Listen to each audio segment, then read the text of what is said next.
Today, I appreciate Chairman Farrell's response to giving the information that we've had on this legislation.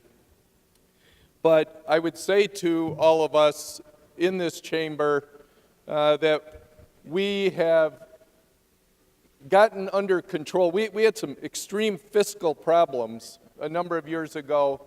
We made major cuts to the state budget, and we ended up going under, for the past 5 or 6 years, a 2% spending cap. And that's allowed us to have revenues catch up to our overall spending. I know the governor in his own proposal is stretching that limit and also using a couple gimmicks to move some of the money out of the state operations over to capital spending. The Assembly fixes a couple of those things, but then they also claim some others by moving some capital themselves. The majority does in this.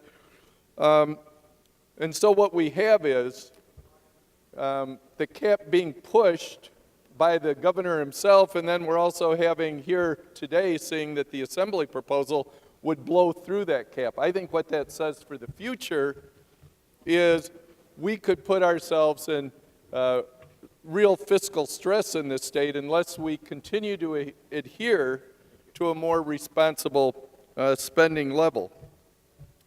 We heard the tax proposals. We already have a large portion of our state budget. Up to 40% of the personal income tax is paid by 1% of the taxpayers in New York State.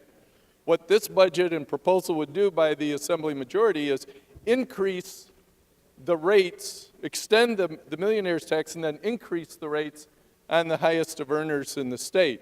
And while that might seem to be a good way and a solution in the short term to fund the programs and needed resources and provide the needed resources of the state, this only makes us more dependent on a fewer number of people. And as we become more dependent, we become more susceptible to another day that the revenues of this state, if there's an economic downturn, the revenues of this state will tank and will be in this chamber looking for ways to try to take dollars back from the very programs that we're all trying to be committed to and support.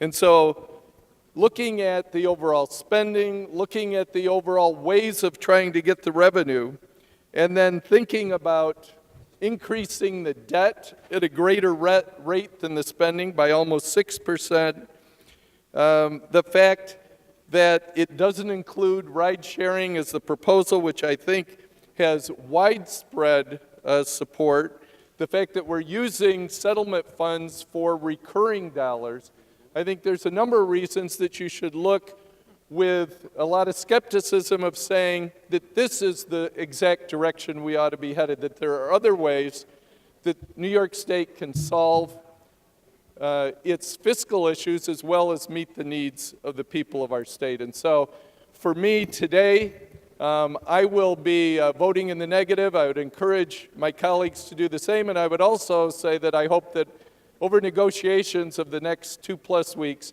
New York State will end up with a more fiscally responsible and positive budget for the residents of our state. Thank you.